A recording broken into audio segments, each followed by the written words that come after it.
Светите браќа Кирил и Методи ја напишале бугарската азбука барем според бугарскиот парламент. По ветото кој го испорачаа на Македонија, Бугарија со уште една провокација.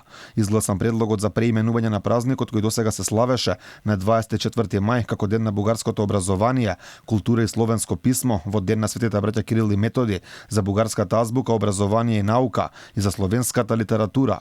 Ова доаѓа само 2 дена како Бугарија блокираше Македонија, а токму еден од условите на источниот сосед е македонскиот јазик, за кој тврдат дека има корени од бугарскиот. Чекор подалеку оди Каракачанов, кој преку соопштение на неговата ВМРО БНД вели македонскиот јазик бил бугарски дијалект. Бугарската наука недвосмислено го дефинира така наречениот македонски јазик како регионална форма на бугарскиот јазик.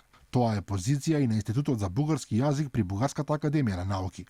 Освен тоа, официјалната политичка позиција на Бугарија во текот на целото независно постоење на Македонија, потврдена и од договорот за пријателство, добрососедство и соработка од 2017 година, е непризнавање на така наречениот македонски јазик. За Софија не е проблем во моментов, ние како народ да се самоопределиме каков јазик зборуваме, но бараат македонскиот да не биде запишан во официјалните документи, но и да признаеме дека до 1944 година сме говореле бугарски и сме имале бугарска историја.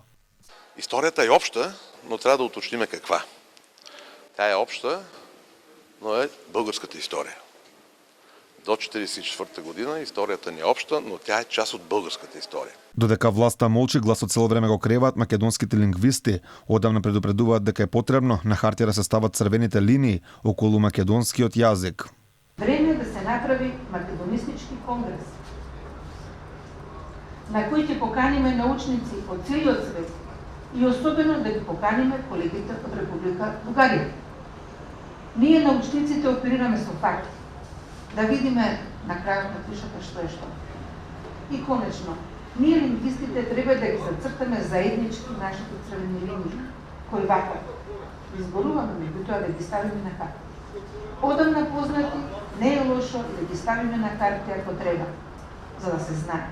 Георги Гоков од партијата БСП се спротивставил на промената, но не поради текстот на законот, туку наведувајќи дека законот за работни односи не е место за решавање на историски спорови.